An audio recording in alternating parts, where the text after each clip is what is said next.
A wedding, a secret, and the amazing interruptions of my sister.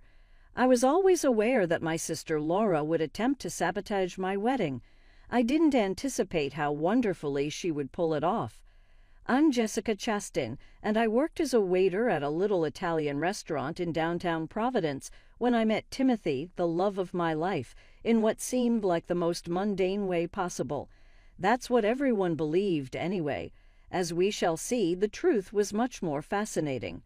Laura's response when I initially presented Timothy to my family had been just what I had anticipated: acerbic, critical, and tinged with that well-known disdain she had developed over the years. With a well-groomed brow, she had hissed, "He's a waiter. You mean it, Jessica. You could perform far better given your training and experience." Laura was that person. Her entire world was based on wealth and rank.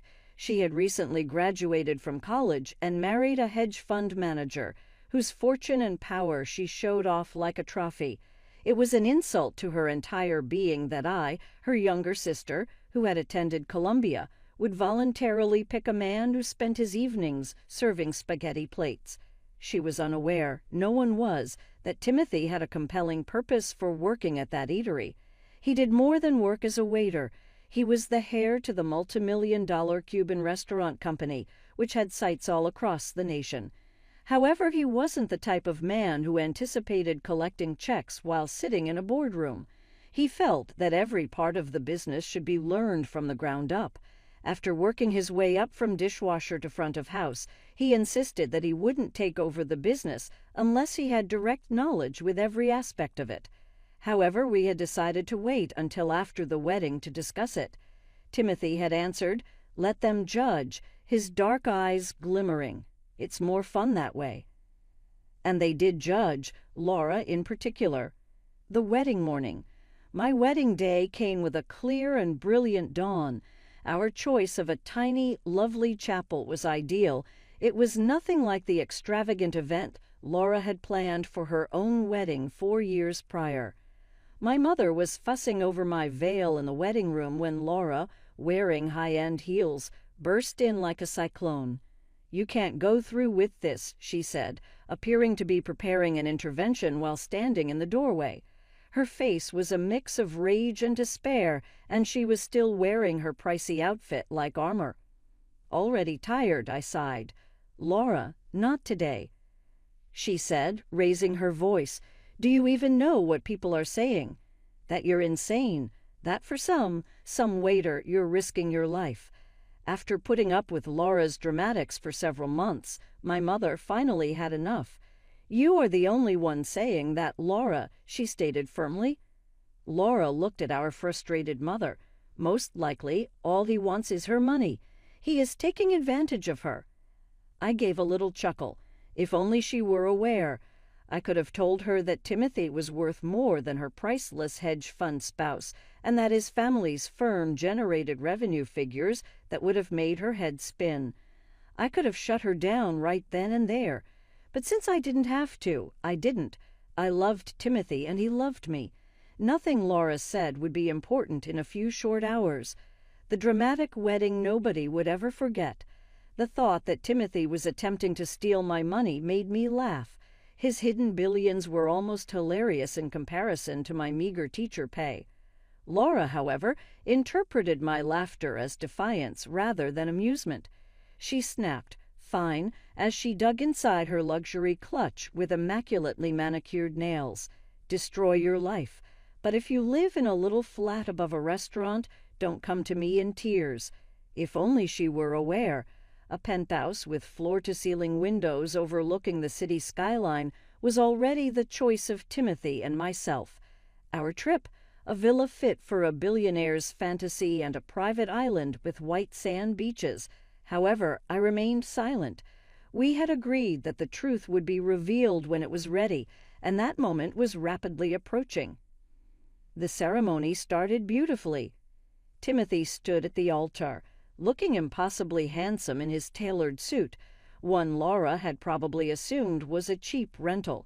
Our closest friends and family filled the pews, though notably fewer on my side. thanks to Laura's relentless campaign to convince relatives my wedding wasn't worth attending. Then came the moment that would be talked about for years. If anyone knows any reason why these two should not be joined in marriage, speak now or forever hold your peace. A sharp scrape of a chair against the floor, a collective intake of breath. Laura stood up. "This is ridiculous," she shouted, her voice echoing through the church like a battle cry. "Jessica, you're making a huge mistake. You're better than this. You're marrying a waiter, for God's sake. How pathetic can you be?" Silence. My heart didn't race. My hands didn't tremble. I simply looked at Timothy, who gave my fingers a reassuring squeeze. I saw the corner of his mouth twitch. "Should we tell her?" he whispered. I shook my head ever so slightly. Not yet. Laura wasn't done. She stormed toward the altar, her expensive heels clicking against the stone floor like a judge delivering a sentence. "Everyone here knows this is a joke, Jessica. You were supposed to be the smart one, the successful one, and now look at you, throwing it all away on some server." "Laura," our father warned from the front pew, his voice tight with embarrassment. She ignored him. "When this all falls apart, don't expect any sympathy from me," she snapped, glaring at me as if she could force me to change my mind by sheer willpower. "You've made your bed, probably a very cheap one. Now lie in it." With that final shot, she turned on her heel and stormed out of the church, her designer dress billowing behind her. For a moment, there was nothing but stunned silence. Then the minister cleared his throat awkwardly. "Shall we continue?" I looked up at Timothy, saw the love and amusement dancing in his eyes, and smiled. "Yes," I said firmly. "Let's continue." And we did. The rest of the ceremony was perfect, made even better by Laura's absence. As we exchanged rings, I couldn't help but think about what was coming next. Act 2. The Grand Reveal. The reception was set to take place at one of Timothy's family's most exclusive restaurants, one that had been mysteriously closed to the public for the day. Laura had no idea her very public tantrum was about to backfire in the most spectacular way possible. I couldn't wait to see her face when she realized just how wrong she'd been about everything. But first, we had to get through the photos and the drive to the reception. Timothy helped me into the vintage Rolls-Royce, one that wasn't rented, as Laura would assume, but actually part of his personal collection. As our guests showered us with rice and cheered, he leaned in close, his lips brushing against my ear. "Ready for Act 2, he murmured. I smiled. "Oh, I've been waiting for this part all day." I smiled, thinking about the scene that was about to unfold at the reception, more than ready. "Do you think she'll show up?" I asked, already knowing the answer. Timothy chuckled, his confidence unwavering. "Oh, she'll show up. People like Laura can't resist a chance to feel superior. She'll come just to witness what she assumes will be a cheap, embarrassing disaster of a reception." He was right, of course. Laura might have stormed out of the ceremony in dramatic fashion, but there was no way she'd miss the opportunity to pick apart every detail of our wedding celebration. She had no idea she was walking straight into a moment that would leave her absolutely speechless. As we drove toward the reception, I reflected on how perfectly everything had played out. Laura's outburst, while hurtful, had only made what was coming even sweeter. Sometimes, the best revenge isn't about getting even. It's about letting someone's own arrogance pave the way for their humiliation. Ahead of us, the Cuban, the flagship restaurant of Timothy's family empire, loomed in all its grandeur. The elegant facade, the prime location, the exclusivity. This was a place that catered to the elite, a place where celebrities, dignitaries, and billionaires dined in privacy. And today, it was the venue for a wedding reception that would change my family's dynamic forever. Timothy squeezed my hand as we pulled up to the entrance. "Here we go," he said, stepping out of the vintage Rolls-Royce and turning back to help me. "Ready to show your sister who she just humiliated in front of everyone." I smoothed my dress, and took his arm, my pulse steady. "Let's give her a show she'll never forget." The massive doors of the Cuban swung open, revealing an interior dripping in opulence. The warm glow of crystal chandeliers shimmered off the polished marble floors. Hand-painted murals lined the towering walls, depicting scenes from old-world Italy. White-gloved servers moved gracefully through the crowd, offering trays of champagne, the kind that costs more per bottle than what most people assumed Timothy made in a month. A collective gasp rippled through our arriving guests. "This must be a mistake," I overheard someone whisper. "How could they afford this place?" And then, right on cue, Laura arrived. She was fashionably late, of course, likely expecting to walk into a budget banquet hall with plastic centerpieces and buffet trays. Instead, she stepped into the Cuban and froze, her perfectly made-up face twisted in confusion as she scanned the room. "There's been a mix-up," she declared loudly, approaching me with suspicion. "This is the Cuban. They don't do wedding receptions, ever." Timothy appeared at my side, his expression unreadable, but his eyes full of quiet amusement. "They made an exception," he said smoothly, "for family." Laura barely had time to process those words before an imposing figure emerged from the crowd, Mark Cuban, the patriarch of the Cuban restaurant empire, a legend in the industry, a man so notoriously private that seeing him in public was almost unheard of, and yet here he was, walking straight toward us. Laura's eyes widened as the elderly man reached Timothy and pulled him into a warm embrace. "Ah, my grandson," Mark said, his voice rich with pride, "finally married to his beautiful Jessica." Silence. Complete, absolute silence.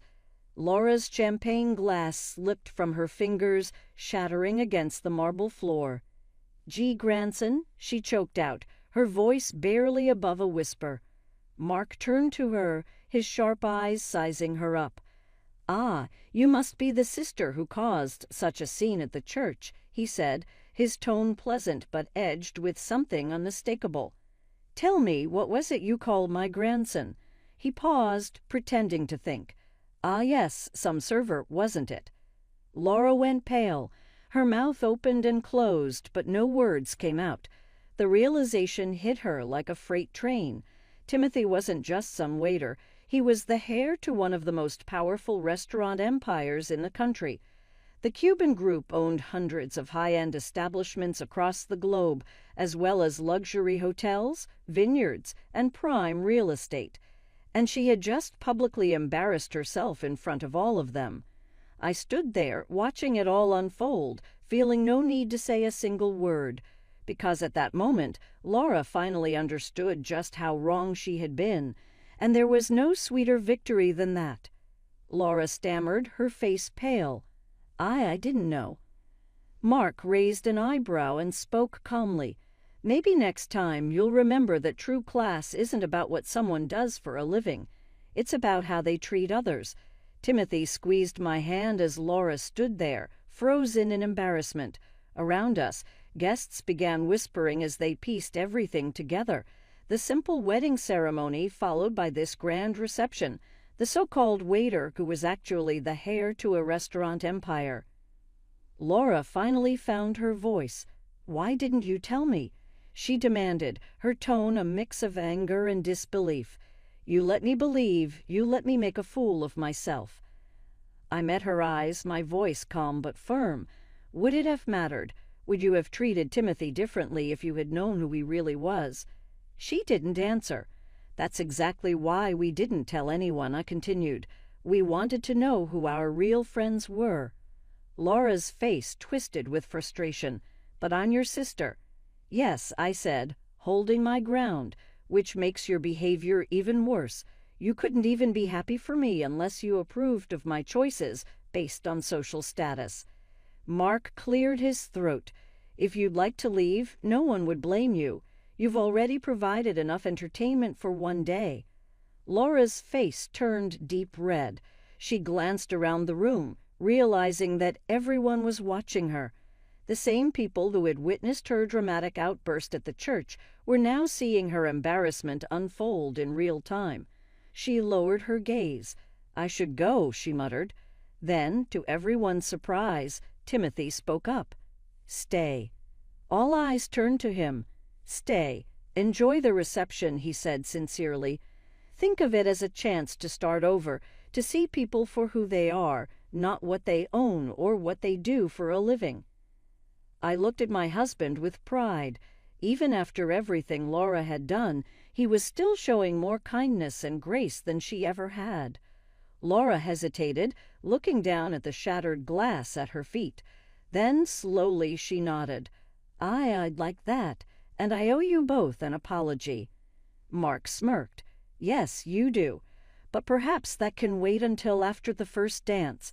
I believe my grandson and his bride have waited long enough to celebrate properly." Timothy took my hand and led me to the dance floor. As we moved together beneath the sparkling chandeliers, I caught glimpses of Laura standing off to the side alone. She wasn't sulking, but she was thinking, probably trying to calculate just how many apologies it would take before she could start bragging about her new connection to the Cuban family. Timothy leaned in, his breath warm against my ear. "She'll never change completely." "No," I agreed, smiling. "But maybe next time she'll think twice before judging someone based on their job." The reception carried on like something out of a fairy tale. Course after course of Cuban family specialties were served, paired with wine from their private reserve.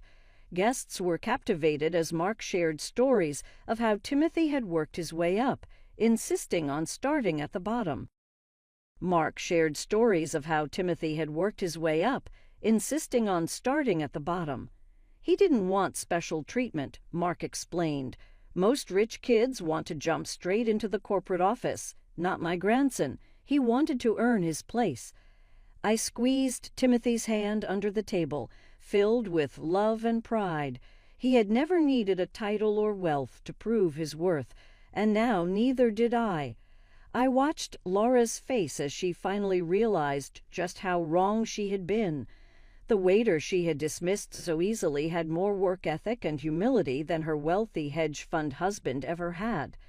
As the night went on, I noticed her trying to approach us several times, probably to apologize or do some damage control. But each time, someone else would step in, wanting to share a story, offer congratulations, or simply enjoy the night with us. Laura's social punishment would last a little longer. After all, she had spent months making me feel small. A few hours of humility wouldn't kill her. Besides, we had other things to focus on, like the honeymoon villa waiting for us on the Cuban family's private island. But that was a surprise for another day.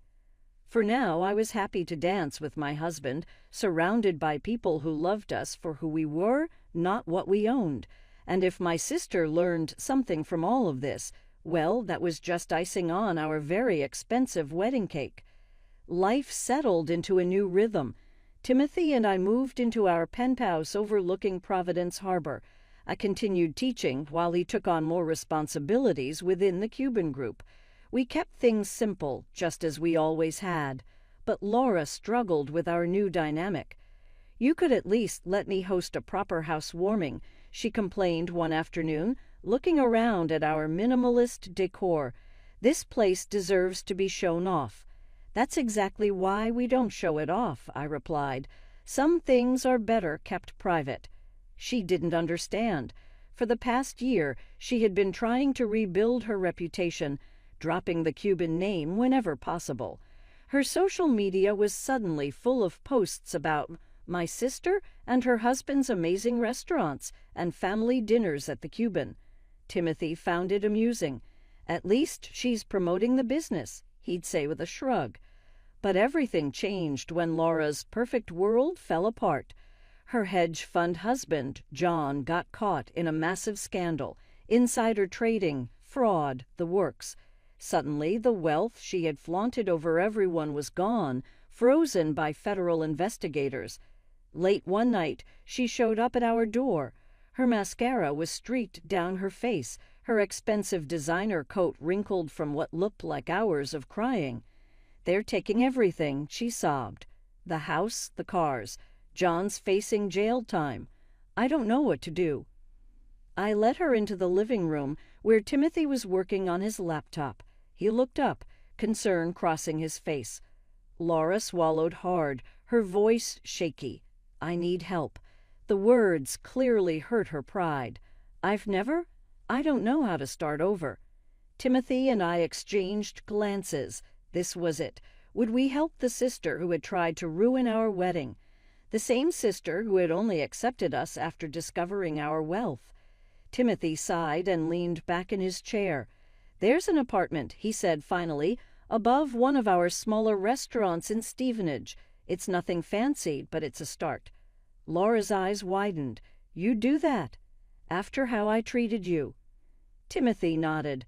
"On one condition, a lesson in hard work."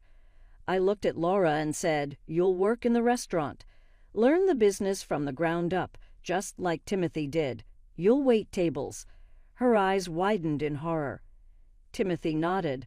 "Among other things, you'll wash dishes, bus tables, learn to cook. You need to understand what it means to truly earn your way." Laura was silent for a long time.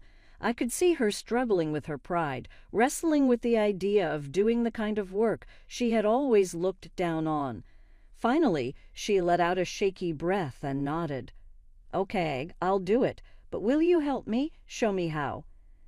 That was the moment I knew my sister might actually change. The next few months were tough. Laura moved into the small apartment, trading her designer clothes for work uniforms and practical shoes. She cried the first time she had to clean a bathroom. She broke 4 plates her first night serving. She burned herself twice learning to cook, but she didn't quit.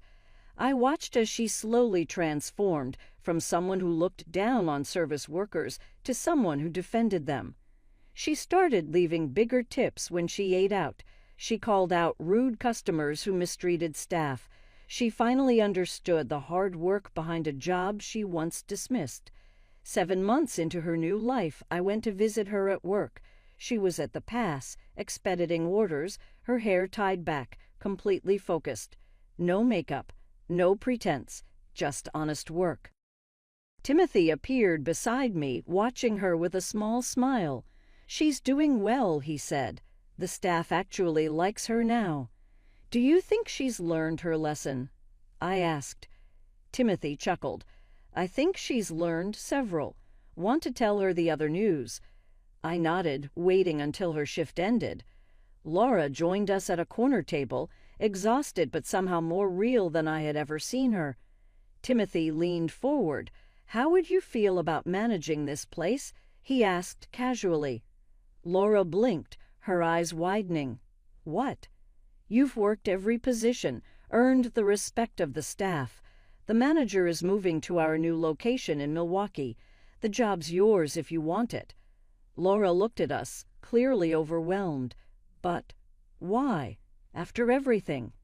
I smiled softly. "Because you proved us wrong.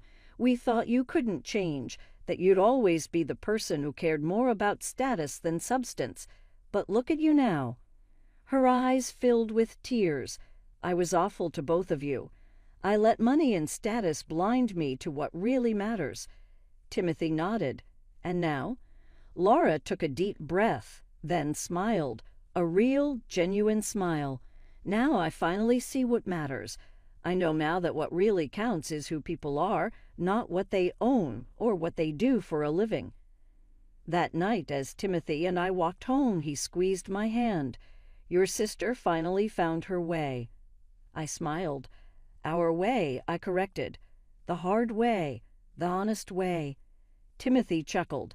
"Think she's ready for the family reunion next month when everyone finds out she's managing one of our restaurants." I laughed, picturing Laura standing at the fancy gathering, probably wearing her Cuban restaurant uniform, unbothered by the judgment of the people who once admired her for all the wrong reasons. I think she's finally ready to be herself, no matter what anyone thinks. And that, more than anything else, was the greatest victory. not the big reveal at our wedding, not the moment she realized she had been wrong, not even watching her struggle and learn from her mistakes. The greatest victory was seeing my sister finally discover who she truly was beneath all the designer labels and social climbing. Because sometimes the best kind of revenge isn't about proving someone wrong, it's about helping them become a better person. Laura's journey from a judgmental socialite to a hardworking restaurant manager was proof that people can change if they're given the right opportunity and the motivation to grow. As for Timothy and me, we continued living simply, working hard, and remembering that true wealth isn't measured by what you own. It's measured by who you are and how you treat others. And that's a lesson worth more than all the Cuban billions combined.